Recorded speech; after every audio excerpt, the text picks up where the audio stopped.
I'm going to tell you a story about two wolves.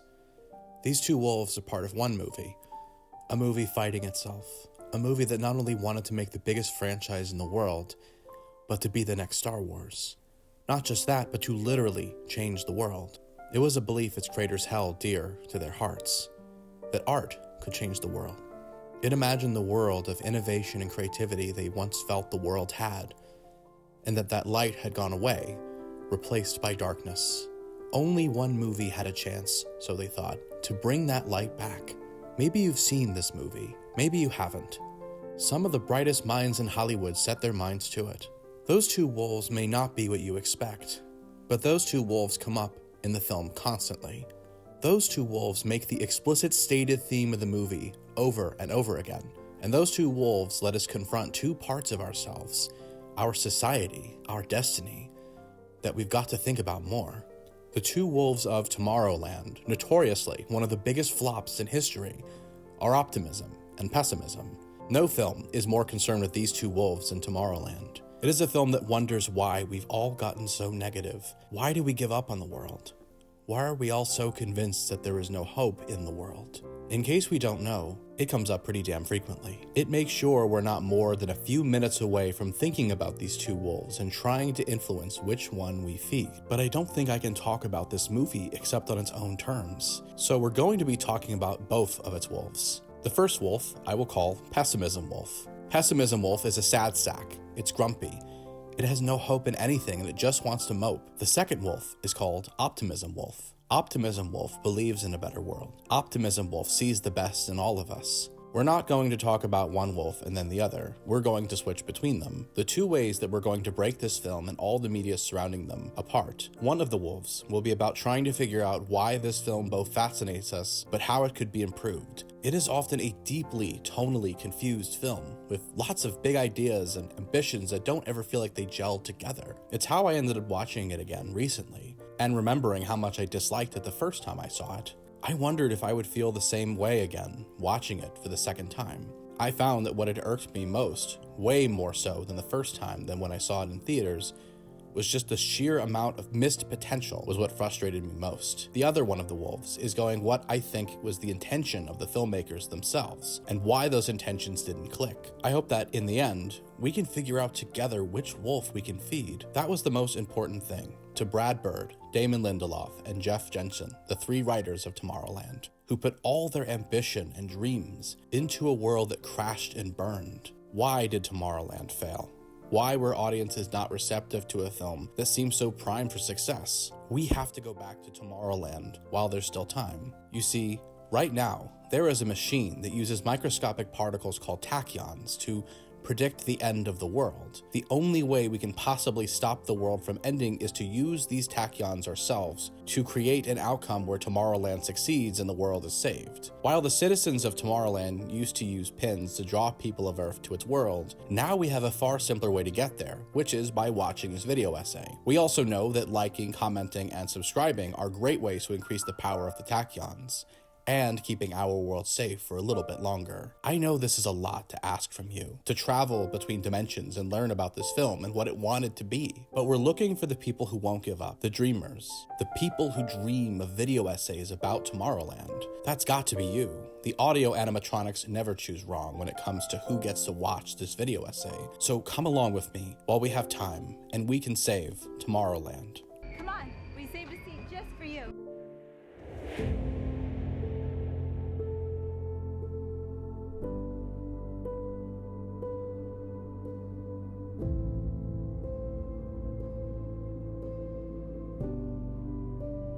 The way we're going to use the monitor, the tachyon machine developed by the great American inventor John Francis Walker, is to be able to compare the Tomorrowland we got with a possible other Tomorrowland that will stabilize the tachyons. As long as you keep watching and being entertained, the tachyons will remain online. So where to start with Tomorrowland? We have to start with the movie as what we see and how it could be changed. For you Tomorrownauts who haven't seen it, we are going to run down the entire plot of the movie as briefly as possible, and then dive into the corrections we need to make together. So, here we go. Frank Walker finds his way to the World's Fair in 1964 to show off his invention, a jetpack. He brings it to a man called David Nix, who rejects it because it doesn't work. And if it doesn't work, it has no purpose at all.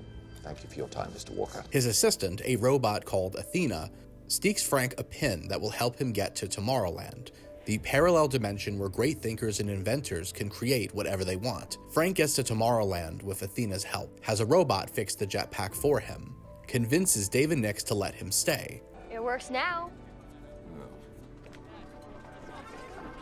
In the 20 years that he's there, he creates a device called the Monitor, which can analyze tachyons to all possible futures. At some point, the Monitor begins predicting the end of the world in 2015, the year the movie came out, and Frank is expelled from Tomorrowland in 1984 for, quote, losing hope. That is the stated reason. Frank goes into exile and continues making inventions he doesn't share with anyone else. In 2015, a teenager named Casey Newton repeatedly sabotages NASA launch sites at Cape Canaveral to keep them from being dismantled so her dad can keep his job. After being arrested for being caught trespassing, Athena sneaks Casey a pin, which she uses to see an implanted memory of Tomorrowland.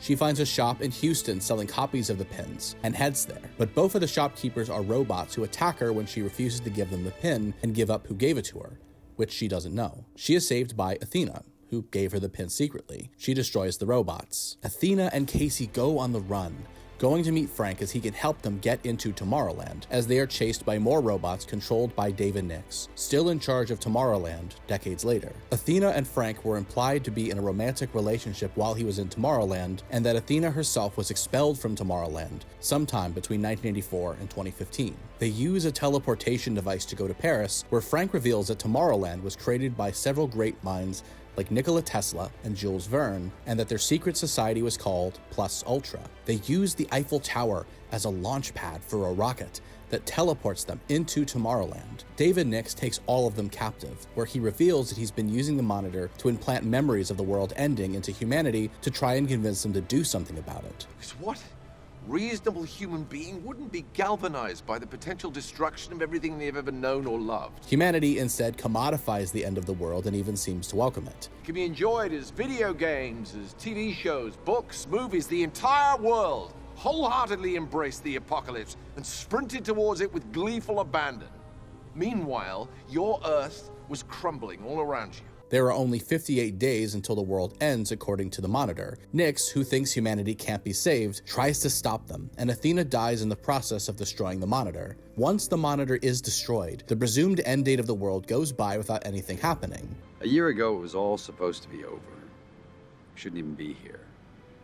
But we are. Casey and Frank take charge of Tomorrowland themselves, recruit Casey's dad and brother, and begin creating new versions of Athena to go out and find dreamers and people who won't give up. Dreamers. We are looking for dreamers. To go to Tomorrowland and develop new inventions together. Whew. Now, if you've been trying to follow along and you're getting confused, I don't blame you. There are a lot more pieces of this than what I told. That is the simplest possible explanation of what happens, told in chronological order. Here is a few fundamental things we have to fix as Tomorrownauts to make a version of Tomorrowland that works for the purpose it's supposed to work. Number 1, is Casey or Frank the protagonist of the film? You can have a film with multiple main characters, but the way the movie is written, it needs one of them to be the lead, and Frank vanishes from the film until it's over halfway finished. Number 2, Casey can't be a passive protagonist. Even if you're following along, you can see that despite Casey being the main character, and repeatedly being told how special she is, Casey, I know you have no reason to trust me, but I've been looking for someone like you for a very long time. I'm sorry, what can I fix? The world, Miss Newton. He thinks you can fix the world. You trained her, obviously. I just met her yesterday. all the markers of a good protagonist if the film trusted its audience to get to know her beyond other characters saying out loud what she is. Even in the footage of the final fight that you saw, Casey doesn't really do much of anything at all. Which brings us to the next point. Number 3. There is never a sense of danger or suspense in a film that clearly wants both. Casey is never actually in any kind of danger at all.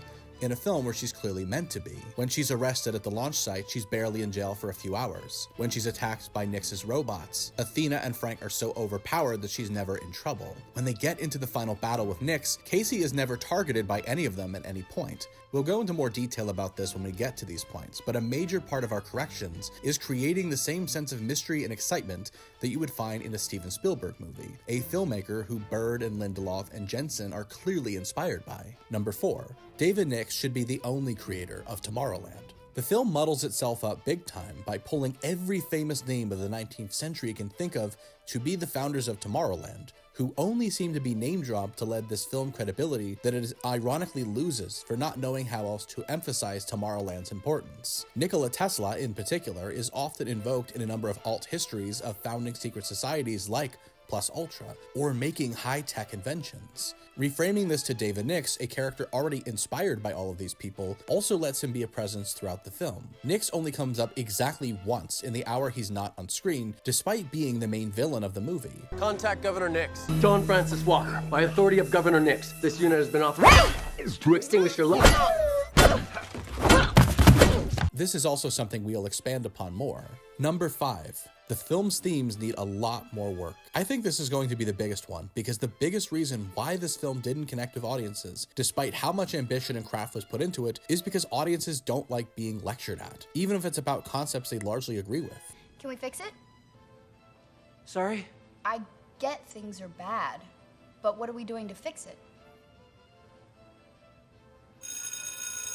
Very few people would say that we need more negativity in the world, or that it's healthy to focus on only the bad when it makes us not take action to make the world better. But the film's characters all feel like mouthpieces for Bird and Lindelof and Jensen's points of view, and don't feel like actual people. They are almost constantly lecturing each other, and by extension, us, about thinking happy thoughts, not focusing on the bad, about the power of positive thinking. This place has nothing to do with hope. It's the opposite of hope. Come on, don't say that. Why not? You said it. No wonder you gave up. That's before I knew about you. I mean, you really are special. Why do you people keep saying that to me? I'm not! This movie was widely mocked at release for this, and it seems as though the three of them took that really personally. On the other hand, I also don't want to remove the theme of optimism from the film. I am not interested in revising it to be a much more grimdark edgelord kind of story the way some people wanted from it. I think that a film focused on optimism, genuine optimism, and not the vague pop psychology version this film espouses would be a great thing. It could be a great vehicle to explore how to find optimism and hope when everything feels so hopeless. That might be the biggest reason why I ventured to Tomorrowland myself, to make these corrections with all of you. I am historically a huge pessimist myself. I have spent most of my life believing in the worst of things, always anticipating the worst outcomes, and never being able to be present in the moment. Much like you, I have had a difficult life. It has not been easy for me. Maybe that's why I first greeted the film with so much derision when I first saw it. So we are not only confronting why we as an audience don't do well with optimism, but seeing if that's even possible in ourselves with just how many things seem to be going wrong right now.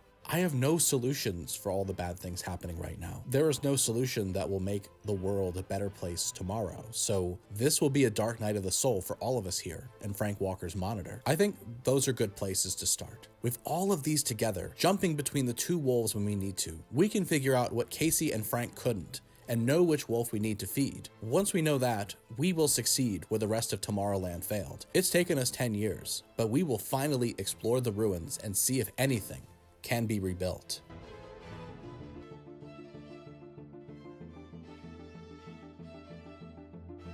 The first thing our correction of Tomorrowland will take out is what I think was part of the extensive reshoots that Disney forced onto the production while it was being made. Many films will have scare studio executives try and alter it as much as possible because every studio executive thinks they're smarter than you. This is how you come up with an entire cinematic universe based on Spider-Man villains with no Spider-Man, even though you've got the right to put Spider-Man in all of those movies. The film begins and ends with Casey and Frank talking to camera to try and explain Tomorrowland to you. Hey, I'm Frank. How you doing? Don't answer that. That's rhetorical. And I distinctly remember seeing this the day it came out, seeing this happen, and immediately realizing something had gone very wrong. But more than anything else, this framing device really lays out the problem. Oh boy. Well, it did. So you gave them like 1 second of blue skies and jetpacks and hope. It's important. They need to know the stakes. I think they can figure out clocks counting down are bad. Whether you want to blame the 3 writers, the studio, or both, the film in its finished state has no confidence in its own audience to figure out what's going on. It's really not that complicated of a story to figure out. There's a lot of stuff in it, a lot of extraneous stuff that we're going to remove to save time. What just happened? 2 AA units targeted you for extermination. Or do animatronics. They were robots? Not to mention you scored a 73 on the Feynman-Drummelberg scale. 73? Is that good? Wait, hold on. Hey, don't touch that! This is a 1 kiloton detonation. It is not a toy. This is where your wire station is located, isn't it? We need to get to the spectacle. Spectacle? You insane? But it doesn't feel hard to interpret. But even if it was an avant-garde type film, I personally think that having confidence in your audience is the first and biggest step. So this, naturally, is all gone now. It also cuts back to it multiple times throughout the film in case you forgot about it. The second major change. Our first real sequence is Frank arriving at the World's Fair, hyping up the jetpack, sneaking into Tomorrowland, and convincing Nix to let him stay. While this should all still happen in the backstory of the film, it gives us an opportunity to make a change that would go a long way, making Casey into an active protagonist. Meaning that instead of seeing Frank sneaking into Tomorrowland as a kid, we should see Casey sneaking into Tomorrowland instead. Casey's first scene that we see is footage of her naming constellations with her parents. That's Sirius. That's Canopus. That's Arcturus. Radio Centaurus. Vega. Her mom, played by eternal legend and icon Judy Greer, was cut almost completely out of the film, which was a huge mistake in my mind. But even though this is really cute, Casey is introduced with no real connection to Tomorrowland, other than Athena randomly deciding for no real reason that she wants Casey to go there. She is described as being special and not giving up, but those are such vague qualities that it doesn't give Casey an emotional reason to want to go there. Her original motivation is to keep her dad from losing his job. Nothing's gonna stop him from taking down that platform. Nothing. And when we're done, I'm out of a job. There's nothing anyone can do about it. It's inevitable. Well, then you'll find something else. You're a NASA engineer. If this was a movie about NASA, that would be a damn good hook, but that's not that movie. This new intro scene, pretty similar to this one, but with Casey and Frank swapped, would have a few other details as well. Remember the monitor? The thing that Frank created? It doesn't come up once until the movie is over halfway over. Most of the concepts that form up the actual plot of the movie are introduced so late that it comes out of nowhere. The only indication we have of this is that the first shot of the film is the timer predicting the end of the world. I would bet, if I was a studio head, that they realized that Bird and Lindelof and Jensen had introduced the MacGuffin so late in the game that half of the movie is just the characters spinning in circles before one of them decides to bring it up. I would imagine the terrible framing device is there to try and get around this, but it doesn't work. In our alternate reality where we could have fixed this before filming started, Casey not only sneaks into Tomorrowland as a kid without just being handed a pin by Athena, but also discovers the monitor and its timer predicting the end of the world in the very first scene of the movie without fully understanding what it is. But all she sees is this machine and screens showing horrible things and a timer. Worst of all, she sees the impending death of her own mother and does nothing to prevent it. Though of course, she's only a kid. How can we blame her? But she still blames herself. There are plenty of films about people being shown visions of the end of the world. Casey is just living out a literal version of these fantasies. She's caught by Nix and thrown out, though Nix here is deliberately more sympathetic than what he is in What We Have. The film treats Nix's reveal as the big villain as a plot twist, but films him here being so terrible to a little kid that it's obvious he's the villain from the start. How would your jetpack make the world a better place? Can't it just be fun? Mr. Walker, please tell me you can do better than fun. They accidentally give away the big twist 5 minutes into the movie, so Nix should be seen as a more heroic figure to Casey. Though of course she won't know him by name until later. She's thrown out, but much more apologetically. The implication being that it's too dangerous for someone so young to be there. Perhaps they try and wipe her memory, but it doesn't entirely work. She's still haunted by nightmares for it for years afterwards, never fully understanding what happened. Another change, a more subtle one, but a more important one, is that Bird makes a few very confusing choices as director involving Casey that I think works against her. I think one of the major highlights of the film all around is Britt Robertson's performance, who is clearly trying her hardest to make this inconsistent character work. I'm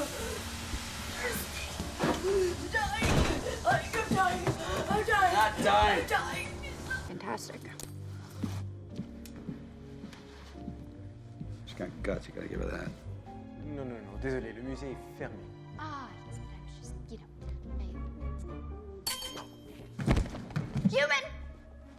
What makes it harder is that the filmmakers clearly got worried that Robertson, being 23 when it was filmed and released, is playing a 17-year-old here. Not a problem necessarily. Plenty of actors in their 20s play teenagers sometimes. The problem is that not only does Bird constantly give her direction to make her act far more childish than most 17-year-olds would act. What are you even talking about? How are you driving a car? What are you doing?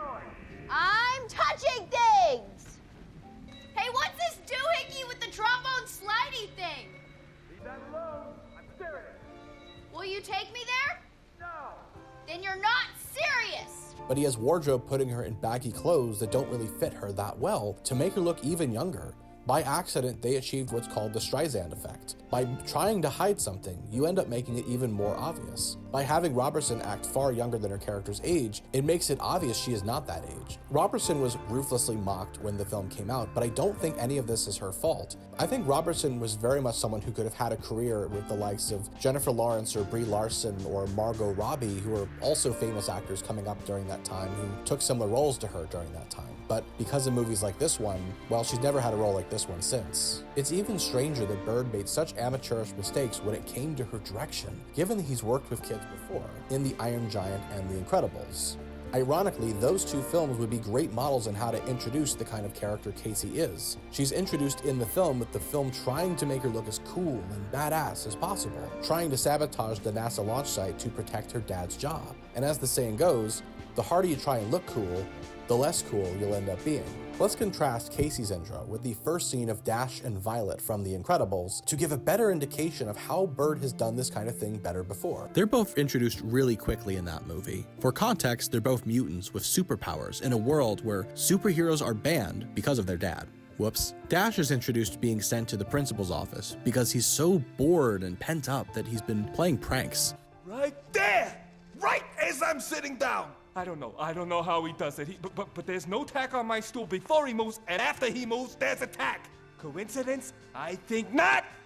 No one can catch him except for his mom. All he wants is to play sports and to be a normal kid, but then he would be outed as a super and mocked and probably put in jail. There's such a tension between what he wants to be able to express himself how he wants, and his mom trying to protect him the only way she knows how. As far as Violet, her intro is much more subtle, but it's no less instructive on who she is. We see a boy that she likes, and he looks right through her. She desperately wants to be seen by her crush and his friends and be popular, but she's too anxious and terrified of the world that she only knows how to vanish in plain sight. Both of them have superpowers that are manifestations of their anxieties and fears, and I found them so relatable when I first saw the film. How come I don't feel that way about Casey? Because she's not introduced in a way that sets up her motivation, because she doesn't really have one. The only intention of the scene is to desperately make Casey look cool to the youths with their tickety-talks and their Fortnites, and nothing else. We have no context for why she's here. Anyway, to keep this sort of in the present day, we can make a few more adjustments with our unlimited Disney budget to do whatever the hell we want. The fate of the world is worth it. Since what we have with Frank takes place in the 1964 World's Fair in Queens, one that Walt Disney himself was heavily involved with, it's not outside the realm of fiction to imagine a recreation of that World's Fair taking place on its 40th anniversary, looking almost exactly like what we see in the movie. If Men in Black could film its entire climax at the New York State Pavilion, there's no reason Tomorrowland couldn't film there too.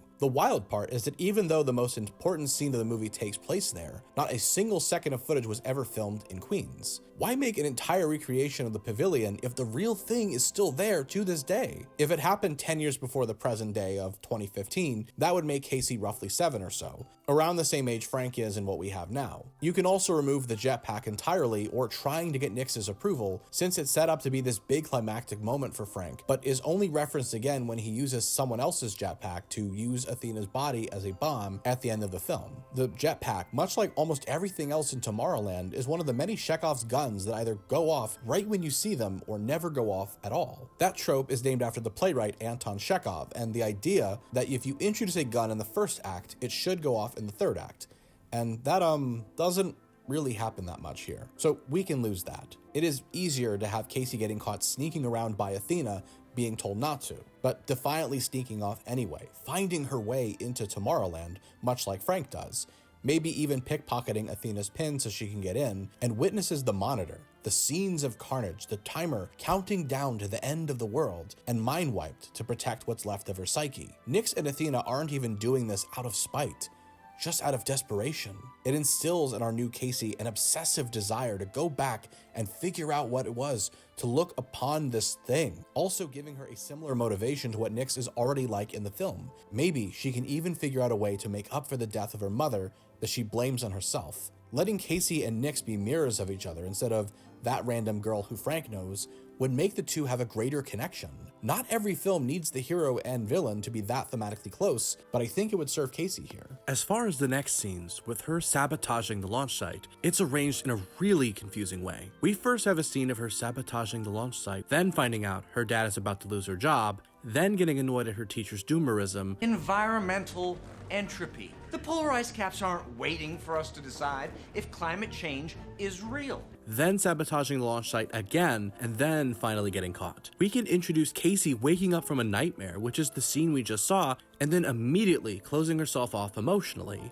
She can check a timer on her watch or phone or somewhere else. A watch would be coolest, I think. Where we realize she's been tracking the timer she saw in Tomorrowland as close as she can ever since she got back. Looking at this timer is almost like a compulsion for her that frequently comes up. It also makes sure that the timer is never far from our minds, instead of barely coming up in the original film, except in the awkward framing device. Then she will try to sabotage the launch site only once. It demonstrates that she is an intelligent and capable teenager, but also that she's not infallible, that she's got a lot of learning to do. Instead of her being caught at the launch site, she can be caught somewhere much more climactic, while she's at school, being caught in security footage without her knowledge the night before. What we're trying to do is figure out how to approach one of the cringiest scenes in the original film, a major soapbox moment for our three writers, her teachers dooming and glooming about the world, and Casey trying to ask about optimism and what about good things.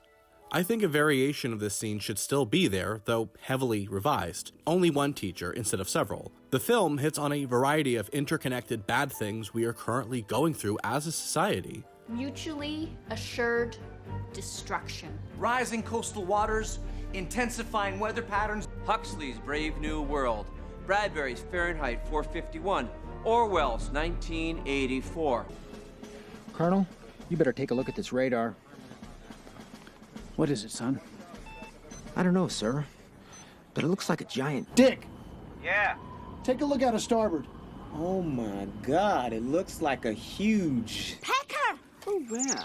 But a better way to make the same point without being a soapbox is a discussion on the history of space travel, given that it is literally local history where they live. The space program is still being dismantled to this day, and almost all of our space travel has been privatized. The convo shouldn't necessarily be about that, but just about it being dismantled in general. How we once went to the moon and how we don't do that anymore. But you could frame space travel as being a pointless waste of time, something I've heard many people say more recently about space programs. A lot of money that could go to space travel and other things that serve the public good instead goes to bureaucracy or doesn't serve the people directly. And Casey can make that comparison without freaking anyone out who blows a gasket if the film is too quote-unquote overtly political, since it's a Disney movie. There is no overt agenda here other than just the wish that space travel was still possible, that we still dreamed of shooting into the stars without corporations controlling who gets to go. Why would Casey care about anything else since it's her dad's job on the line? Imagine, as this argument is going on, an even louder commotion starts to rise outside the door of her classroom, cops and government agents appearing and pushing back teachers, which we see more and more of until they burst into the room and arrest Casey in front of all of her classmates. That is how she gets arrested this time. It's humiliating. She sees all of the judgmental eyes of her classmates, the system she lives in punishing her for trying to help her dad, Eddie. And all she's trying to do is help him the only way she knows how. We now have an emotional connection to why she's doing what she's doing without diminishing optimism as a core value of hers. Here's the other hook. This is also the best time to introduce Frank properly into the movie. We don't know anything about Frank yet in this version. We don't know he's a brilliant inventor. He works at the school as a janitor in this version. Maybe before the class even starts, some classmates start to give Casey shit. Take her NASA hat, something to that effect. And he loudly confronts them and takes it back. They're not like besties or anything, but Casey is a lonely kid, and Frank has been avoiding everyone. They're both clearly eccentric. It also lets Casey and Frank know each other from the very start, instead of waiting till nearly the third act to show Frank as an older man. It lets them develop a Luke and Obi-Wan dynamic very quickly into the film. This scene can be a couple minutes. We've just lost the mundane house scenes and half of the sabotage scenes we don't need, so now we've got time to kill. Even better is that after this intro, Frank can also be arrested, trying to protect Casey from the fuzz. He has no idea why, but he loses his job for this. Loses everything for someone he barely knows. He is fired on the spot. The bureaucrats turning on him for not sticking to his role, but we immediately see him as a guy who will stick up for people he doesn't know. We don't see ordinary heroes like that much. He can be grouchy as he is in the original movie, and Clooney can still play him, but the goal here is to make them relatable to an audience as quickly as possible, to give them distinct introductions that lets us know everything about them without saying it right to your face. The original film has Eddie being at risk of losing his job, but to me that's just not enough stakes. Here, he's already lost the job.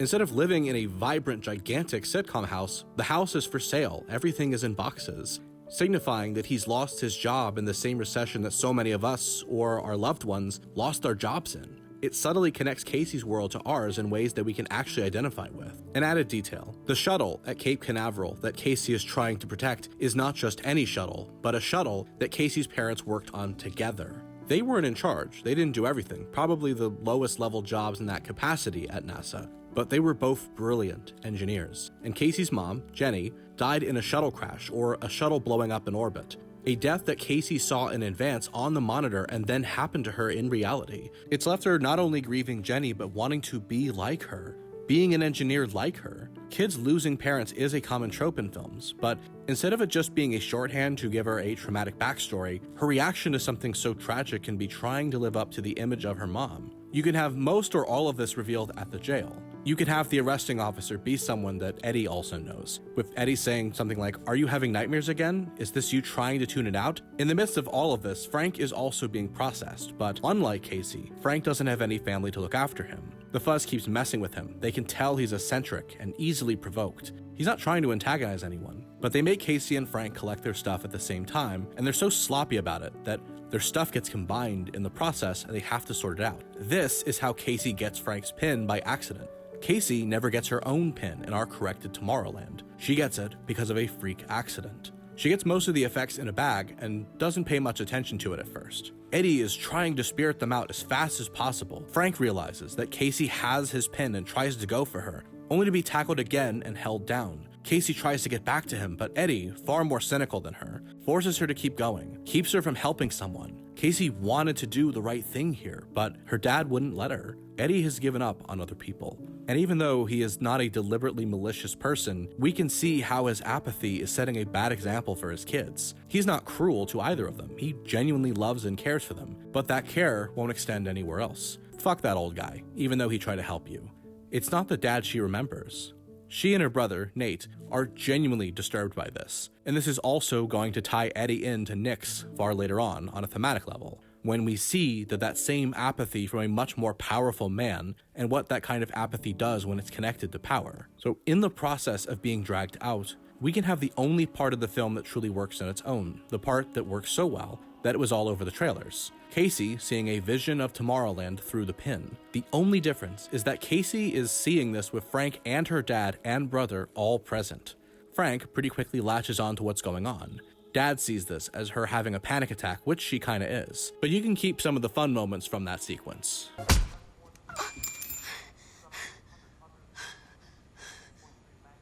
I been here the whole time? I know.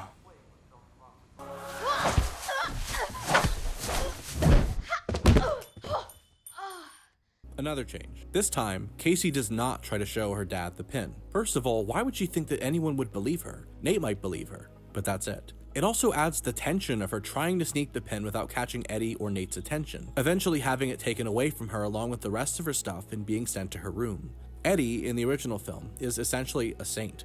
the perfect dad, but also not a dad anyone believes would be real. Not that he can't be a loving father, he will be, but he's never allowed the moments of frustration and confusion that even the best parents have. Tension between her and Eddie and Nate, which doesn't exist in the original film, can still be used to show that they do all love each other, but that they may not understand each other. You can still mostly have the rest of the scene happen as before, with the only added detail being the inclusion of David Nix in the vision of Tomorrowland that she sees, or posters with his name, just generally seeing him as this great hero, and seeing Nix reactivate what they tried to wipe from her head all those years ago. Not completely, but it makes her realize that the nightmares she's been seeing might have some basis in reality. That solves the biggest problem with Nix, is that he's barely in the damn movie. Having him be referenced as this great man of secret history in this way would be the best way for Casey to see him, as being under siege. Having to go to Tomorrowland and maybe even being able to fill him in on the timer she's been counting down the entire time, there's not a lot of time left on it. She notices this as she checks it again on her watch after the pin's power temporarily shuts down. Maybe a few weeks? No wonder she's so antsy, and why Eddie is so nervous about her now, even if he's not aware of why she had the timer in the first place or why she's been doing it for so many years. She's never told him, even though he's asked so many times. With all the extra time we have now, we also have to set up a couple other plot points to make sure that things are running smoothly. The first is that Eddie and Nate essentially have no reaction to their daughter/sister going for days at a time. Eddie doesn't freak out. Nate doesn't freak out. They spend the rest of the original film literally sitting around for her to get back from Tomorrowland and bring them there, unprompted, with no questions asked. That is not how any human being would react if a loved one went missing, especially with as little explanation as Casey gave. Hey, Dad. It's Casey. I told Nate to tell you that I was camping, but I'm not camping, and I just don't like lying to you. She can be an impulsive teenager, and she can run away, especially on the heels of a pretty tense moment with her dad trying to be protective but not understanding her. But why would Eddie not call the cops, even if they were the ones who arrested her in the first place? But of course, it wouldn't only be the cops who respond. It would be characters introduced far later in the original film, led by my favorite guy in what we currently have. In the original film, he is called Dave Clark, and barely has 5 minutes despite being touted as Nix's lead enforcer. But I think he can have more to do here. He's so unbelievably creepy here, always with this fake-ass smile on his face. Thanks so much for your help, but we're going to take it from here. Since I don't want two characters with the same first name, we're gonna just rename him as Only Clark and leave him at that. So Only Clark, in full T-1000 mode, could interrupt the call while Eddie is actually on the phone with the real Cape Canaveral police, who are just roasting him, considering that Casey just got arrested and let go the previous night. As in the original film, only Eddie's contacts with the government through NASA and his relationship with the cops kept Casey from more trouble. You have no idea the strings I had to pull to keep Homeland Security from pressing charges, Casey. This is not just vandalism, all right? It's NASA, it's government property. Have you ever seen this before? In the middle of this call, Clark intercepts it, peering some buzzwords he was maybe programmed to track, and talks Eddie into giving as much detail as he can. I think maybe right before this, as Casey told Nate to not tell Eddie, Nate freaks out and tells Eddie anyway.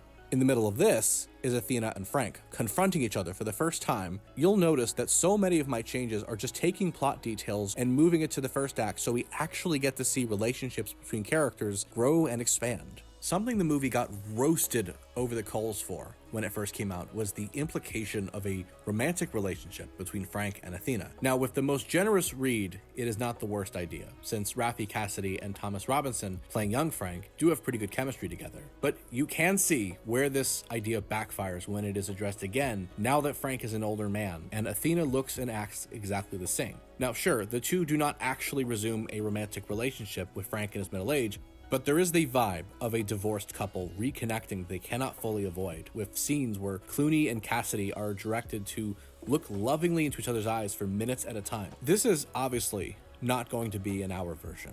Now, there can be acknowledgement that there was a mutual crush shared when they were both kids, but that is as far as it goes. I'm actually stunned that this kind of subplot made it into a Disney movie at all, but their dynamic should be far more platonic than anything else. The original film is trying to create some humor in a little girl bickering with an older man, since she is the more competent one of the two. Are you going to shoot me? I'm deciding. Could you decide in the truck? Because we really should get going. And I think that can be kept in. But the romantic tension, that's gotta go. It is like the most obvious change to make. And this first scene between them, similar to their first scene in the original film, but way earlier, is how we establish it. How would it feel to be rushing over to the house of someone you know is in danger, only to see someone important to you that you haven't seen in ages. Maybe activating the pin creates some kind of signature they're both able to track, and they both make it there several hours later. And having Eddie and Nate there to mediate this would also give them more to do than just waiting for Casey to get back. I was tempted at one point to have them come with, but I don't want too many characters around at once. On Eddie and Nate's side, that would be a hell of a thing to deal with, especially with Athena and Frank trying to hide what they know from these two random weirdos who just tipped off the fuzz, and by extension, Clark. They both want to address the tensions that had their dynamic fall apart, mainly Frank getting kicked out of Tomorrowland, but also know that time is of the essence. That's when Nate notices. Frank's got a timer too, just like Casey. That's what fully tips him off that something's up. Frank promises an explanation, promises he's going to help Casey however he can, and he and Athena are forced to peel off together. The original film does all this with Athena randomly finding Nate, getting him to instantly spill the beans and tear off. There's no tension in this. That's what this seeks to reestablish while still giving Eddie and Nate as much to do as possible without overshadowing Casey, Athena, and Frank. In the original film, the next scene is Casey traveling to a toy store in Houston called Blast from the Past, which is a cute name, so we'll keep it. She meets the owners, called Hugh and Ursula, who don't actually have a pin. They demand that she turns over Athena, who she doesn't know. $1,000 if you tell me where you acquired the pin. I don't know. 10,000. Was it a girl? A little girl? I don't know what you guys are talking about. Have a nice day. Enjoy your freak out. And then they just attack her on the spot the second that she tells them, truthfully, that she has no idea who Athena is. Now this does a few things. At this point, you can immediately clue in, if you haven't already, that Nix is behind everything, considering that he is the only character still remaining in Tomorrowland, who was an absolute asshole to everyone he met not currently in Tomorrowland. Since we're trying to make Nix's villainy a genuine twist, that's why we introduced Clark first, before Hugh and Ursula. That implies that Clark is the big bad. Now, here, we've already seen Clark trick Eddie in very T-1000 fashion. We now believe there's a faction of rogue robots trying to get this pin, and maybe trying to get into Tomorrowland, with Athena positioned as the T-800, the Arnold of the movie. I guess that makes Frank a platonic Kyle Reese or something? Anyway, we can intercut Casey arriving at this store with a scene that comes later in the original film, with Frank and Athena trying to hash their shit out, but increasingly anxious as they realize that Casey is in danger. They can already be in Houston, stalking down city streets. I would say the best option is Athena being able to track the pins in her internal GPS, and Frank having to look at a monitor she shows him. That way they don't immediately nail it down to Blast from the Past, since Casey did not tell Eddie or Nate exactly where she was going. But they can literally drive right by it, right as the talk between Casey and Hugh and Ursula falls to pieces, and they burst in right before she potentially shot dead. Instead of Hugh and Ursula impulsively attacking on the spot, it can be a much more gradual thing, where they seem helpful for longer. The thing that motivates them to attack is not Casey refusing, quote-unquote, to give up Athena, because why are they dense enough to think she would lie about that, but rather just seeing Frank and Athena from outside the window. The attack no longer happens without warning in the middle of a conversation, but now has the added tension of Frank and Athena trying to get in, and Hugh and Ursula keeping them out.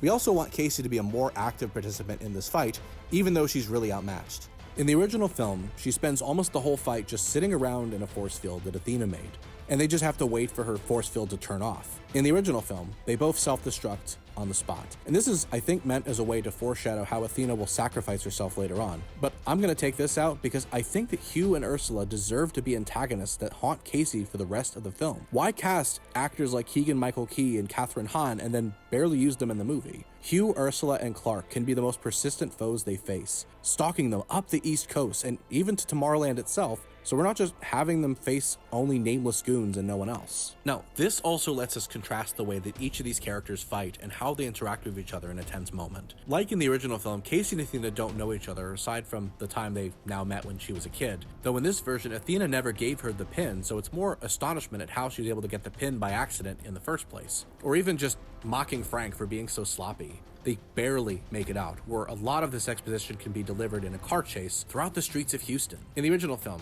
a lot of what we learn is them just sitting around bored in the car, yapping at each other. What are you thinking? Why would you drag her into this? I didn't drag her into anything. I gave her a pin. She did the rest. Do not mess with my stuff, you got it? Sorry. What are you, psychic? No, that's not the point. Then what is your It's basis a for knowing hypothetical. it's stupid Or just hypothetical? use your imagination, all right? I have X-ray vision. When'd you get X-ray vision? Oh, she's full of surprises. I know all about her surprises. Chief among them is this. She doesn't care about you. Do I have to explain everything? Can't you just be amazed and move on. Despite Athena saying over and over again that Casey is special and destined to save Tomorrowland, almost all of their interactions is them just bickering and arguing with each other. I think something like this is why I really don't think this film is as optimistic as it claims to be. The three of them seem to visibly dislike each other for most of the film. Don't pee on us. So having this store fight and a car chase also adds more suspense as they're getting to know each other, as they're running for their lives. This is meant to be exposition that not only gives the audience a little more insight into the stakes of this new film, but who these people are, what they care about, why they're doing what they're doing. It can alternate between the more tense moments and the more quiet moments of a fight, so there's variety in the interactions. All of this wouldn't take longer than 5 to 10 minutes max. Very efficient. The fight ending with them barely getting away. The police getting involved, trying to take back Casey and getting attacked by Hugh and Ursula. I can imagine a brief scene at the end where Clark arrives, like he does in his first scene in the original film, and instead just tears Hugh and Ursula a new one for making such a public spectacle and possibly blowing their covers. They're like a Disney Team Rocket in my mind. And so the two of them join Clark and his bots to follow the trail accidentally set off by Casey, maybe messing with the pin by accident so it leaves off an energy signal that they can follow. The other major detail of these scenes is Athena extolling the phrases of David Nix. So this might be kind of a weird tangent to explain where I'm coming from with how her character has changed, but she is going to have a similar arc here that the character Doug in the movie Up has. Not in terms of personality, but if you do think about it a little bit, Up and Tomorrowland actually have really similar plots too. Both involve an older man brought out of retirement by a cheerful and adventurous kid who takes him to a land he's always dreamed of going to. And his childhood hero turns out to be a scumbag. And so he's forced to fight and defeat this person to show that he's still got more adventuring in him. In Up, both Carl Fredricksen and Doug revere Charles Muntz, the great explorer who found the mystical land of Paradise Falls that Carl has always wanted to explore. Carl never got to, because of the life he built with his childhood friend and eventual wife Ellie and her sudden passing. And Frank never got to fully experience Tomorrowland because he was kicked out. But imagine Up if Carl got to meet Muntz as a kid and explore Paradise Falls with him. And that's what Tomorrowland basically is, just delivered in a way that's so incoherent that it never clicks with us, the audience. Athena, much like Doug, is clearly the reject of all of Nix's creations. Your job? I'm sorry, were we not clear when we suspended your recruitment protocols? I got that sense when you called me bloody obsolete and tried to disassemble me. Kicked out of Tomorrowland herself, but gaslit into believing it's her fault. She believes that bringing Casey and the pin back to Nix will put her back in his good graces. Much like Doug believes bringing Kevin the bird to Muntz will do the same in Up. I am here with the bird, and I will bring it back, and then you will like me. In the original film, Athena never explains how or when she was kicked out of Tomorrowland. They threw you out too?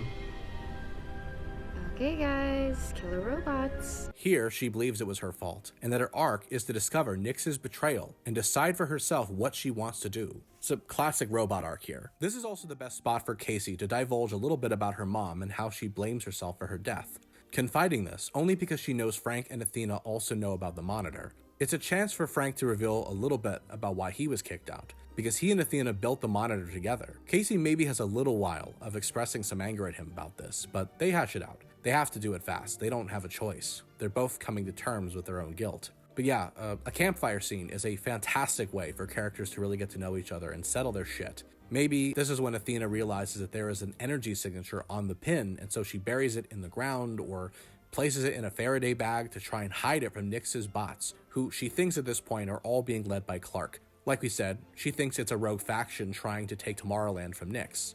In that way, they get a moment of quiet after the fight. There's no scene in the original film where the characters just get to settle down and get to know each other. Frank and Casey barely know each other, and Casey doesn't know Athena at all. Casey can share about her nightmares, the monitor, the timer, all things Frank and Athena know about. They built it after all.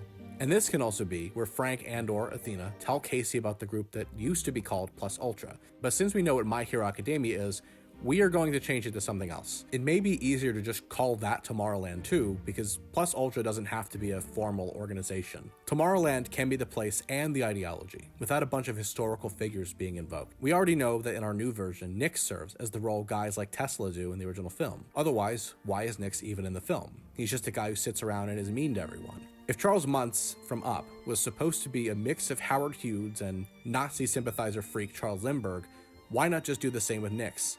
I mean, minus the Nazi stuff, of course, because even Nix isn't that bad. The timeline of this new version is going to take a bit longer than the original film, in which everything that happens takes place only over 2 days.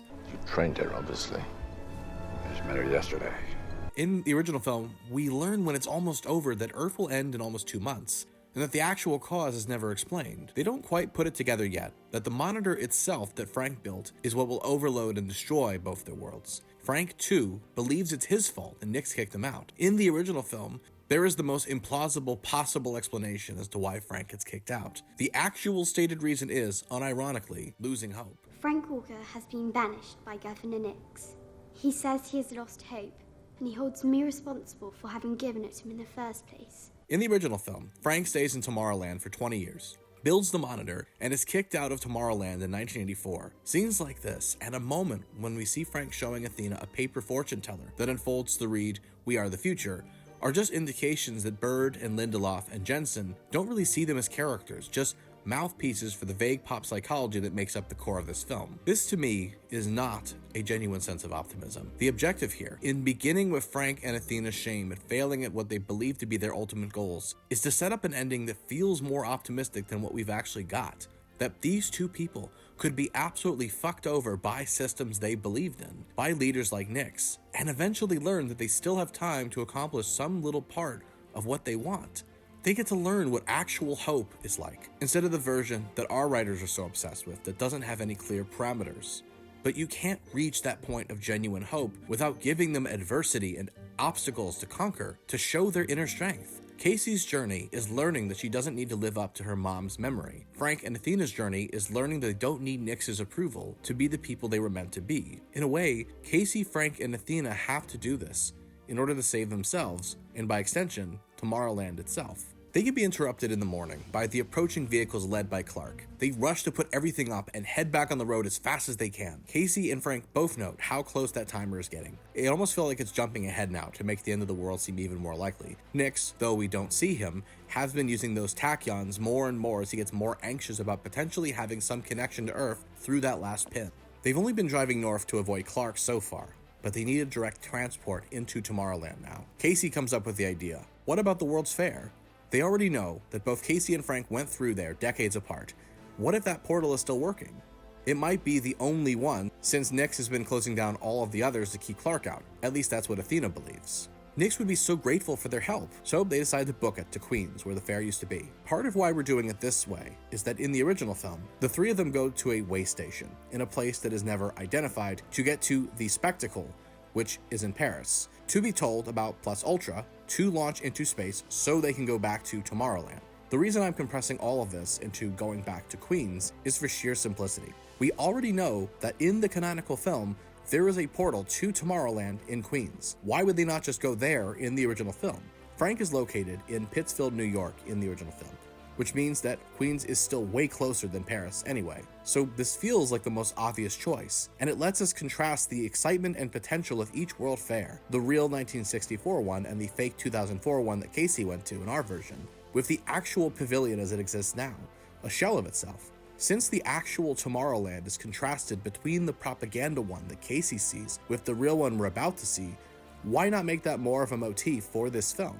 Now sure, it does undercut the uncritical nostalgia for the past this film wants to invoke, but a lot of people complained about that aspect of it too. This simplification addresses all of that, while still letting Casey spend the film as an enthusiastic and cheerful character who motivates everyone else no matter what. And learning about the past is a great thing to do, but uncritically revering it and thinking it's better than right now is a dangerous path to tread, as our current history tells us. So instead of going to one place, to another place, to get to a third place, they go to one place to get where they were trying to go in the first place, to a portal that already exists in the canonical film. So how come Nix didn't think about that one? He believed it destroyed, and there is a chance it might be once they get there.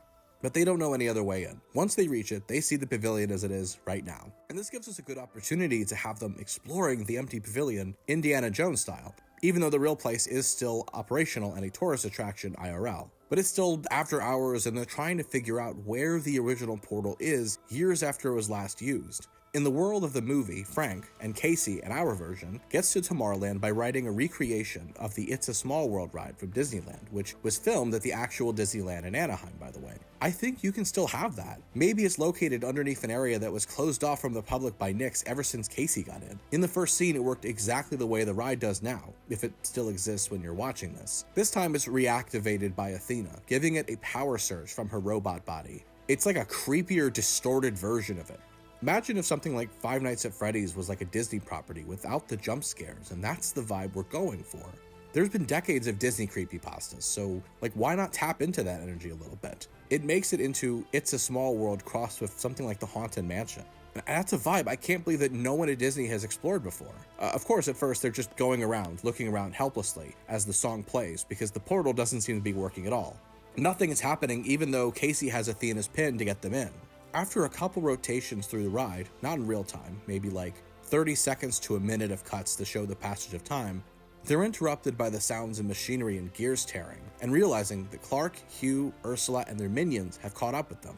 They've got seconds, if not minutes, to figure out why the portal isn't working anymore. And at this point, they still believe that Clark is the one behind it all, to mirror a scene that happens later in the film. Athena realizes that someone has put a power dampener on the ride itself, and that a massive amount of energy is needed to turn the portal on, nothing that can be found on Earth. As she's grabbed, right before she reaches it, she is able to drain the energy from both her and the bots grabbing her to activate it, forcing Frank to burst out of the boat and barely grab her in time before they slip through, much like Casey did years earlier. Much like in the original film, what Casey and Frank see is not the vibrant place Casey saw in the vision, but the desiccated remains of a utopia gone rot. They float down in the It's a Small World boat instead of the Eiffel Tower rocket in the original film. The robots are cursing above them, unable to get into the portal. Much like in the original film, David Nix and his minions also approach as they land. Unlike in the original film, Nix is not going to antagonize them right off the bat, since they have brought what he wanted right to him. He exchanged pleasantries and expresses admiration that they were able to achieve so much for so little. He's flattering them. Frank is offering a million apologies for failing him, saying that all he wanted was a chance to prove himself. Nix says that the whole thing was a huge misunderstanding, and that he regretted it as soon as he did it. It's leaving Casey a bit confused. They're not prisoners at this point. Not really. Though Casey does notice bots with guns all around them and how there don't seem to be any other people aside from them and Nix. Now, the movie doesn't ever explain why Tomorrowland has fallen into decay or why Nix is the only human remaining. It spends so much time catching the audience up on plot points it should have shifted to Act 1 that it doesn't have time for that. So now that we've done all this rearranging, this can be explained in a little bit more detail. So Casey already knows about the monitor, but Nix explains that the monitor itself has to be kept under lock and key at all times, that Frank and Athena did their jobs too well. Anyone who sees it would be transfixed by it. The opportunity to look through the future, and even more so, the past. The original film shows Casey being able to look at her own memories of her family. We never get to see anyone else witnessing the monitor. Looking at their own memories, looking at possible futures, being so distracted and obsessed with it that they can't think of anything else. Frank and Athena were not kicked out for doing it wrong. They were kicked out for doing it right, and being blamed for the subsequent addictive qualities of the monitor. But even after the fact, despite Nix not knowing how to destroy it, more and more of Tomorrowland's great minds, especially the people who had Frank and Athena kicked out, would obsess over their past loves, past opportunities, revel in what could have been. They either cast themselves out to hide from it, or they would be found outright, dead, nothing left. No matter how hard Nix tried to keep people out, he failed over and over and over again, until it was just him and the bots, who had no memories and needed nothing. Nix grew to prefer their kind, beings who wanted nothing and needed nothing. This is where Casey and Frank do what they did in the original film and warn Nix about the impending end of the world, one that he doesn't really take seriously. The monitor is acting as an antenna. It isn't just receiving tachyons. It is taking a possible future and making it... Amplifying it, transmitting it, like a feedback loop. It's a self-fulfilling prophecy that's coming from right there. Now sure, Tomorrowland is a lot smaller than it used to be, but it survives. So long as Tomorrowland survives, there's hope for humanity. The last thing Nix does before leaving them all to their rooms is warn them not to go to the monitor no matter what, that it will take hold of them, and takes the pin back from Casey. Casey, of course, is up in the middle of the night. She's too restless and too suspicious of how easily Nix dismissed her concerns. She doesn't see him as a mentor the way that Athena and Frank do. She's able to get past the bots pretty easy, considering how none of them expect them to leave their rooms. She's able to slowly sneak past the bots without being noticed. She makes her way to the monitor and sees that the countdown has now skipped ahead to where there's only hours left before the end of the world. And she's transfixed at first by memories of her family, like in the original film. But soon enough, begins trying to see the end. Instead of it being a series of unspecified disasters, it is now a massive surge of power that causes an EMP that goes between both of their worlds, disabling everything, driving all of society to a halt. Without the internet and electricity, the end of the world will not be immediate like most fantasies of them are. The end of the world will be slow and agonizing, possibly over years, as all of society collapses and humanity turns on itself with not enough resources to go around. This mirrors a similar scene in The Incredibles, where Bird does something similar to show the depth of how far Syndrome is willing to go. This is how we learn that he has been spending years killing former supers to leave no one other than himself, the only one that will be worshipped by a grateful public once there's no one left to save them. So that means, much like Bob Parr, Casey is caught as she realizes that A, the source of this EMP will be the monitor itself, and B, that the user who has been using this more than anyone else has been David Nix, that he has been logging onto it again and again and again and again, and he has spent years and years and years looking at it, not dying with the technological advances he's made to his own body, rendering himself functionally immortal. Much like in the original film, David Nix has not aged a day, but he has spent literal decades staring at the monitor. He is obsessed with it, and he had to break off of it just long enough to even see them in the first place. He has become just as addicted to it as all of the other former members of Tomorrowland was before they exiled themselves and before they died. He is the exact thing he has been criticizing. Now, discovering all of this doesn't put all the pieces together for her, but the rest of the pieces fall into place when she is caught and taken before none other than Clark, Hugh, and Ursula. And now she knows that they all work directly for Nix. They have made their way to Tomorrowland, and Casey demands an explanation. Unlike in the original film, at this point, Athena and Frank are nowhere to be found. Nix explains that he has no intention of letting the world end outright, nor does he have any desire to destroy humanity. But he recognizes that the current world order, the bureaucrats and the technocrats, are no longer holding Earth's best interest at heart. He plans something similar to the story of the comic book Watchmen, creating a crisis so bad that the world is forced to band together. In disasters, people find their empathy and humanity again. He plans to minimize the impact of the monitor once it destabilizes, cause a crisis just bad enough to scare humanity out of their complacency, but not bad enough that it'll take everything out for good. Then, Nix will swoop in to fix everything. With his sources of infinite energy, the oil and coal industries will topple, society will have as much energy as they want that won't cause any pollution, and hence why he needed the pin back, to deliberately overload the monitor with its power source, combined with all of the other pins, and cause his catastrophe that would coincidentally leave him in charge. You might be wondering how this goes in the original film, and this is how it goes in the original film. You've got simultaneous epidemics of obesity and starvation. Explain that one. Bees and butterflies start to disappear. The glaciers melt, algae blooms all around you. The coal mine canaries are dropping dead, and you won't take the hint. You see what I mean? So you might be wondering, what in the hell does this have to do with anything? In the original film, the monitor essentially projects negative thoughts into the minds of every human on the planet and influences their choices. Every bit of rage bait, every awful news story, every depressing thing, all controlled by the monitor. The third act is filled with so little basis as to why any choice is made that I have to change it almost completely to have it tie into any character arc at all. Nix's assertion in this monologue is to insist that the monitor Frank created somehow also created dystopian fiction itself. How do you think people responded to the prospect of imminent doom? They gobbled it up like a chocolate eclair. Which we've seen mentioned before. Huxley's Brave New World, Bradbury's Fahrenheit 451, Orwell's 1984. Once considered fiction, these futuristic novels are actually happening right now, and they seem to be getting worse. Yes, Miss Newton. And he insists that this is the sole cause of the world ending, that our stories have gotten so negative that this is the only reason why the world is ending. Not climate change, not billionaires running amok, not income inequality, not capitalism, none of that. Just negative thoughts in general. This creates a couple problems. 1. Dystopian fiction uses stories about the future to write about the injustices we see today. The Hunger Games was openly inspired by Suzanne Collins seeing reality TV shows and then horrific war crimes on the next channel over and combining the two in her head, and possibly taking a lot from Battle Royale, but that's another story. 2. The purpose of dystopian fiction is to use a fictional dystopia to be able to avoid censorship by the systems of power it is critiquing. 3. Tomorrowland itself is a dystopia. More than once, the film accidentally criticizes the place in a way that is accurate, despite the intention of the character being wrong. Frank is accurate when he calls the vision of a pin a commercial. Because they're saving a seat on the rocket ship just for you? What you saw was a commercial that was recorded decades ago. It was an invitation that never went out because the damn party got canceled. You are not supposed to do anything. You've been manipulated to feel like you're part of something incredible.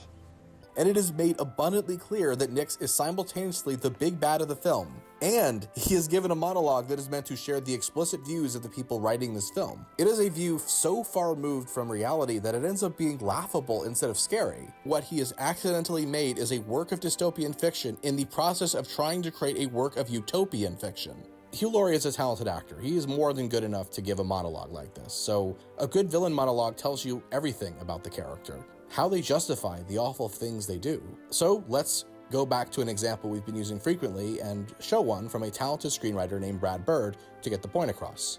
I'll give them heroics. I'll give them the most spectacular heroics anyone's ever seen! And when I'm old and I've had my fun, I'll sell my inventions so that everyone can be superheroes. Everyone can be super! And when everyone's super, no one will be. We learn everything we need to learn about this character from this scene. He wanted to be a sidekick, but he was kicked out of Bob Parr's life for being too young and having no powers. He built his own inventions, and he wants to get back at Bob by making it impossible to be a superhero outright. Everything about him is revealed here. Sure, it's the case of an ordinary person threatening one of the special people who were always the hero of Bird films, but keep that part in mind. We will get to it later. This is the shame of it all.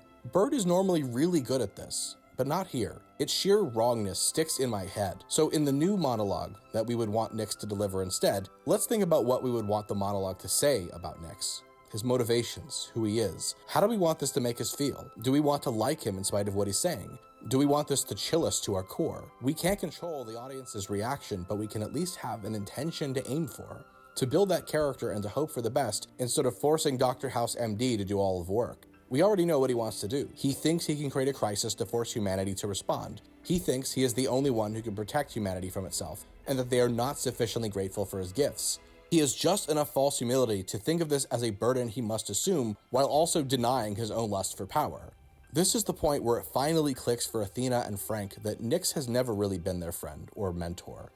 And for Casey, that this person overconfidently thinks he can control a machine that nobody can control. All the resources he plans to offer the world are only on his conditions, and that's no world at all, if it just means him exclusively controlling all of humanity. Now, the reason I wanted to hinge the activation of the machine on putting the pin back inside of it is so that the pin has relevance past the point they enter Tomorrowland. In the movie we have now, it is literally never brought up again until the very end, when Casey and Frank start making new ones. This MacGuffin that defined the entire film before that simply dropping out entirely doesn't feel right.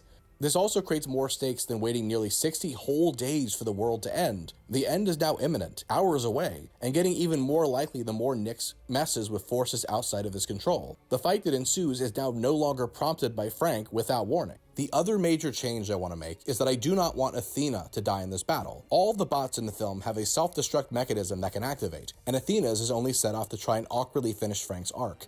His extremely ill-conceived romance with a robot child despite being a grown man. Now that that's more or less gone from the movie, Athena has no reason to die. The question is how to structure this fight to be different than the others, so it is not just a repeat of the store fight like we have now. I think that drama and stakes can be found entirely in the pin, jumping back and forth between the good guys and bad guys. In the fight we have now, characters are sort of just fighting just because, and have no clue why they're fighting until the location of the monitor is identified several minutes into it. Now, they're fighting over the pin, to prevent Nix's plan to force humanity's dependence on him. I hate that I keep going back to The Incredibles and how to do it right, but this feels so similar to the fight with the Omnidroid at the very end, and the remote controlling it going back and forth between the different sides of the fight. Instead of it being a city under attack, it's 2 humans and a bot massively outnumbered by 1 human and an army of bots. How I think this resolves. Unlike the movie, where Frank inexplicably gets the final move, it has to be Casey here. It has to be the culmination of her arc, the full self-actualization of her character. I think that can be achieved by her being the one to make it to the monitor, to be able to shut it off by overloading its power, maybe with a control key that Nix has on his person. As this happens, we mirror the first scene of the film, where Casey sees the monitor as a child, the memories, the visions of the future, the timers that kept her spellbound until she was caught. She was once again being reminded of her mother's death that the monitor predicted, and how long seeing this and doing nothing about it has haunted her. This is not to say she'll stop fully blaming herself for her mom's death, but she's able to face her fear of it just long enough to do what she has to do, right as Nix tries to tackle her out of the way. The lines between worlds opening up and Tomorrowland appearing partially to the people touring the pavilion in our world. People are screaming and freaking out, and just before any real damage can be caused, the connection is shut off forever. The timer goes to 0 as Nix and Casey lie at the rubble of the monitor. Nix is freaking out, telling her that she's only exchanged the quick death of the world for a slow one, that all the catastrophes that await humanity can't be prevented now. Climate change or nuclear war or pandemics will annihilate them all. In the middle of his rant, the entire thing collapses and Casey barely makes it out as he falls to his doom, staring into the monitor, transfixed by what he sees, including his own death. And at least now, we have his death happening at his own hands, instead of him and Athena killing each other in the middle of a fight and making our heroes as heartless as he is. This leaves them with what to do now that no one controls Tomorrowland. In the original film, it ends with Casey and Frank creating more Athenas and sending them out to find dreamers and people who don't give up. Nix does have a point, sort of, in both the current film and our revision. The status quo is not working for us. It is not working for any of us. When I first saw it, I actively saw the ending as Casey and Frank causing human extinction by neglect and inaction. And though I don't think that's entirely true, I do understand why it made me so angry. If you have a place with infinite resources, what kind of jackass would keep that to themselves? Only the special people are saved in Tomorrowland, and only Casey and Frank get to decide who's special. They become David Nix. In other words, they become the villains of their own stories by refusing to use their newfound power to help others, and there is no better use of power than giving it away. I think that means that an actual ending to a story that purports to be about optimism and utopia has to be literally those things, instead of chickening out at the last second. I heard somewhere that in order to get to a better world, you have to imagine it first. I think that is the gravest error that Tomorrowland commits in my mind. It is a film about imagination that has no imagination. The biggest thing it can imagine is its heroes hoarding power for themselves, like the man they just killed in cold blood. So I think instead of just a scene where Casey and Frank talk to camera and send out Athena clones, it should end with an inverse of the first scene we have. Another kid is sneaking around, maybe not in the pavilion, somewhere completely unrelated to Disney. Maybe a fun one could be the ruins of Blast of the Past from the earlier fight. That would make sense. Something in the store, a lever or some kind of game inside of it, takes them there. The portal Hugh or Ursula would have used. That kid discovers Casey, Frank, Athena, Hugh, Ursula, and Clark. Maybe they're prepping a package of some kind. I'm imagining an upgrade to the nearest power plant, just as a test, to essentially eliminate the need for natural gas altogether, creating so much of a surplus it renders power bills impossible. Something to that effect. They got caught early, before the plan is ready, by this kid. They're a little suspicious at first, not really sure if this is another Athena designed by Nix before he died as some kind of failsafe. Once they determine that this is a real kid from a place they've once been to, they give an overview of what they're trying to do in a way the kid would understand, without it being condescending. The kid considers all of this, and then says that their family is scared, worried about bills all the time, worried if they have enough. They ask how much it would be if they can give some of this to their family. Casey says, nothing at all. The kid asks if they can tell their family. Casey smiles and says, yeah, tell anyone you want. We're only just getting started. Big final sweeping shot of the power apparatus they're creating, more ways to render scarcity a thing of the past. Boom. End credits. The end.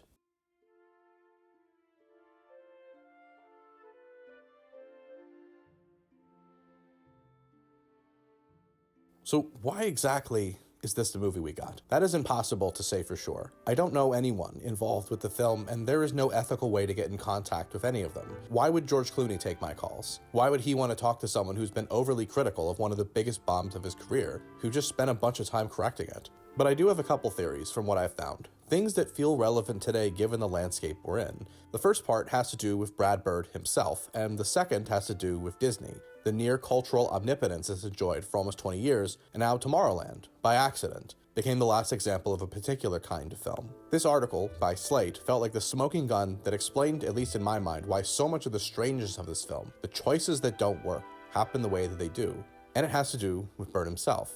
In the interviews I read with him and Lindelof, he doesn't spend very much time talking about himself. Most of what these two talk about are very vague, nebulous concepts, but the Slate article talks about Bird and who he was before his first major success with the Iron Giant. Bird had, by every metric, a charmed childhood, and was considered something of a child prodigy himself. He created his first animation at only 11 years old, and through a family friend got to meet George Bruns, the composer of Disney classics like Sleeping Beauty and Robin Hood. Through him, he got to meet a group of animation legends at Disney called the 9 Old Men. These were the guys who worked on every single Disney movie you know. That was them. They were the titans of their industry. When Bird was only a child, having already made animation far before any of them did. He then gets offered an apprenticeship with one of them, Milt Kahl, and after that, he gets a full expenses-paid scholarship to the California Institute of the Arts, an art school co-founded by Walt Disney himself. Then, after that, he and as many of his classmates, including Tim Burton, yes, that Tim Burton, and John Lasseter, one of the founders of Pixar, all began meeting in a classroom called A113 that was used for the character animation classes. By the time Bird is fully grown, he has met, worked with, and worked under so many of the names who created so much of American pop culture. He is, by every metric, a prodigy, a genius.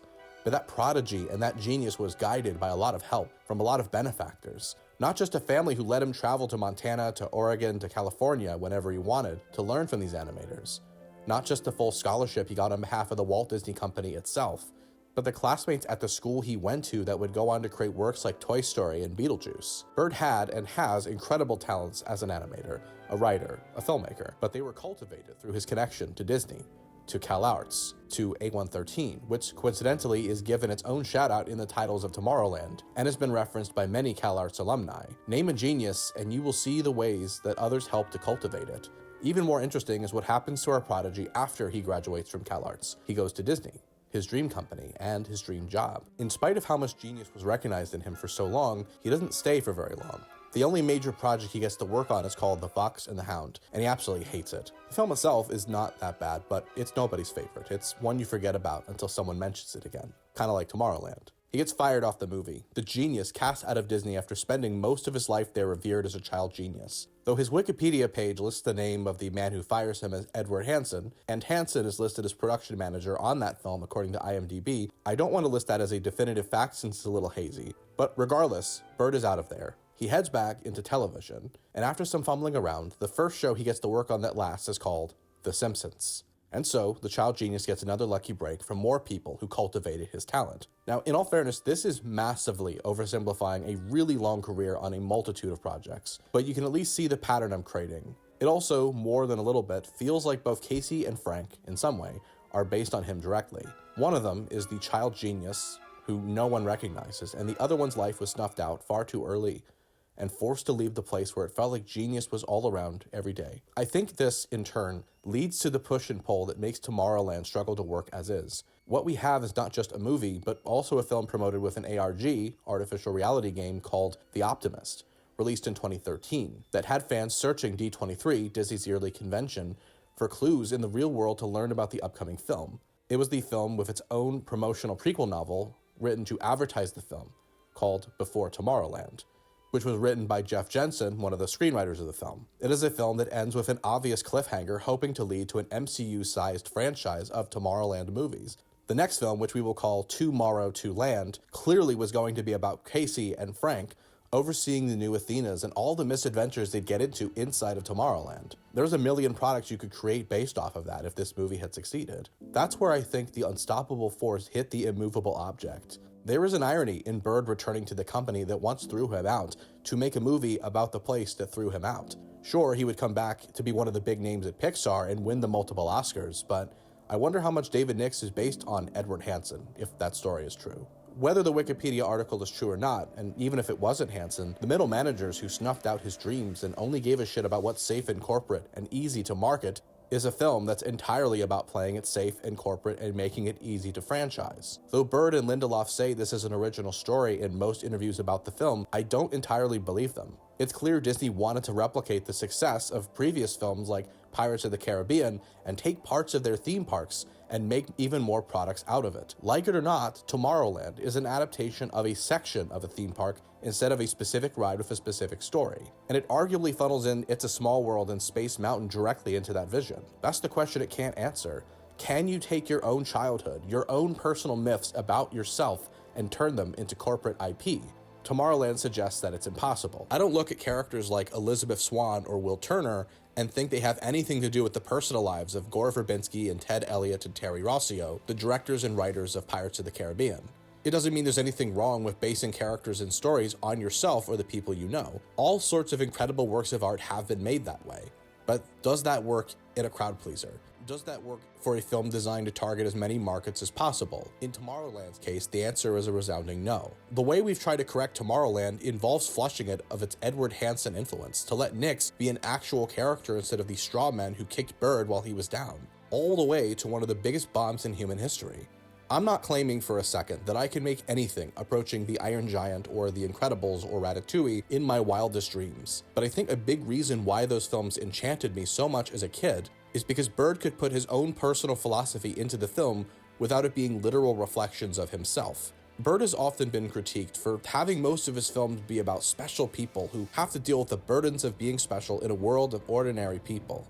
Since Bird has made films almost entirely about these special people, a giant robot, a family of superheroes, a rodent chef, Tom Cruise, but you can see, especially in Tomorrowland, how much Casey and Frank are pulled down by the ordinary people of the world, and other geniuses who refuse to recognize their latent talent.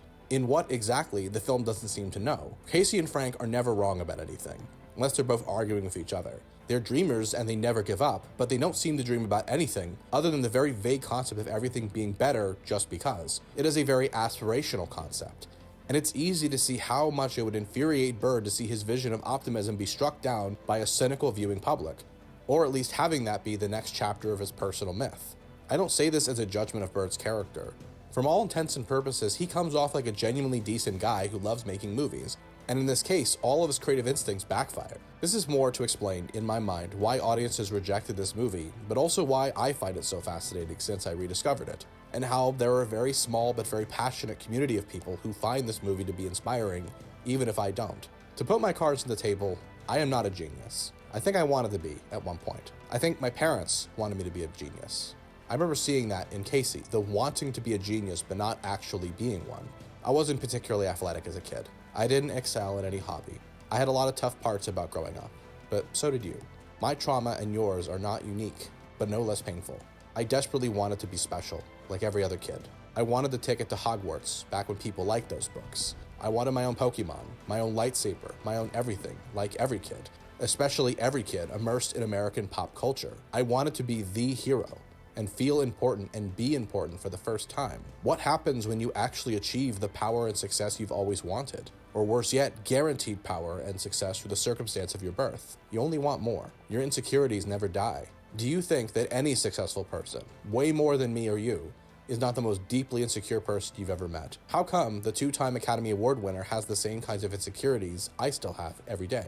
Again, not a diss at Brad Bird the guy, but Casey and Frank read like ideals more than people. They don't have flaws. People don't like Indiana Jones because of the whip or the hat. They like him because he nearly loses every fight he's in. He's constantly way in over his head. Some of the biggest changes I've made is having them nearly lose until they don't. What makes the Iron Giant and the Incredibles and Remy so enduring is that despite how special they are, they also nearly lose. They're outmatched at every turn until they're not, and it takes a great growth in all of their characters to achieve what they want. The Iron Giant is forced to sacrifice himself to live out the ideal of Superman. Bob Parr has to be able to rely on his family and no longer be the sole source of strength to get to be a hero again. Remy has to cook from the heart and not just rely on the standards of fine dining in the biggest review of his life. Casey and Frank have no equivalent of this. That's what I was trying to fix. That's why audiences laughed at them or dismissed them. Bird was simply too afraid to give these pieces of himself flaws, and he had to have these parts of himself sync with corporate synergy first and the heart and soul last. I can really relate to that. I think that disconnect is what makes me feel a connection to a film I otherwise dislike. After Tomorrowland, Disney completely gives up on trying to make anything themselves without outsourcing it to a subsidiary they bought.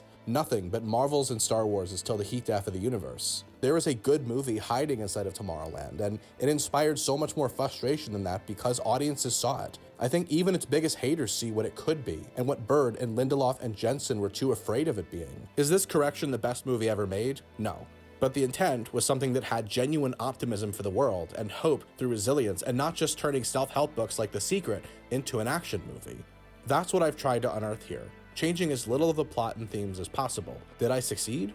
I hope so. Tomorrowland needed to be more than just platitudes, and more than ignoring the darkness, not fully succumbing to it, not taking the black pill of doomerism, not giving up on the world. There is an entire movie released the same year as Tomorrowland about how you need both optimism and pessimism, happiness and sadness to find balance, to confront the darkness so you can see the light, without sacrificing either. That was called Inside Out, made by Bird's former co-workers at Pixar. It's not my favorite one, but I wish Tomorrowland had more of that kind of message. And it's also a really bright and cheerful movie, and does so far more effectively. The last thing I'm thinking of before I let you go is An Accidental Omen that Bird and Lindelof and Jensen created for themselves. A little tidbit that I originally used to start the video, but now I'm using it to end it. When Casey goes to blast from the past, there's a movie playing on the TV. A little-known movie called Damnation Alley. It was supposed to be the biggest hit of the year and start the biggest franchise in the world. That didn't happen. The studio head at Fox, Alan Ladd Jr., where it was made, gave its completion funds to another sci-fi movie, and that movie was Star Wars. Damnation Alley would release months afterwards and bomb. It had all sorts of cool stuff. Giant scorpions and tanks. Today's kids could have known landmasters, like we know lightsabers. All because one studio head decided which of his productions he wanted to give money to. This is no shade to George Lucas, who apparently didn't know that one film was sacrificed to save another. Bird specifically wanted that movie shown to highlight how little it could have taken to have a different story, a different world. Ironically, Tomorrowland would end up more like Damnation Alley than Star Wars. In a different world, without reshoots and the need for corporate synergy, maybe we would live in a different world, but we don't. We're here. So all we can do, Tomorrownauts, is dream a different dream. Welcome back to Earth. It's scary right now. I have no solutions on how to fix this broken world. You can pray if you want, or find some mutual aid activity to engage in. There are no heroes coming to save us from today, so I don't know, do little things. Even if it feels futile and pointless, no one will save the world for us. There is only tomorrow, and the day after that. Maybe, someday, we look back and say, we always knew it was going to be okay. But we won't get there by sequestering everyone away in Tomorrowland to make inventions of ourselves and no one else. The real lesson of Tomorrowland, if we choose to accept it, is that anybody can be a genius if given enough support. That world won't be here tomorrow. Maybe it'll be here after we die. That's where that whole hope thing comes in. Planting seeds for trees that we will never see, and so on. Anyway, no more Tomorrowland. We should not ignore Todayland. So if you check on the channel, you will see that I have not actually made something in over 6 months, and there's a whole host of personal reasons as to why that is, but I am hoping that this means that if you're watching this and hearing me say this, that I have completed this when I said I was going to, and that it's out in the world now. You're also seeing that the channel has been rebranded. It was originally called Andal Galaxy Tours, but it has been simplified because that's what I wanted to do, and it felt more appropriate. So yeah, this has been a very, very big thing that I've been working on for quite some time now, and I am intending to make something shorter than this next time around, but eventually it just grew and grew and grew until it became almost as long as the movie itself. So this is almost certainly the longest video ever made about Tomorrowland, so I've got that going for me. But hopefully you've enjoyed it. Hopefully you would like and comment and subscribe and all those good things, and hopefully keep track of whatever I'll be working on next. Would be very, very grateful if you followed me along for that. But yeah, in a lot of ways, this is the most personal thing I've ever worked on, and if you're listening to this still, I appreciate you a lot. So I will see you on the flip side. Thanks a lot, everyone.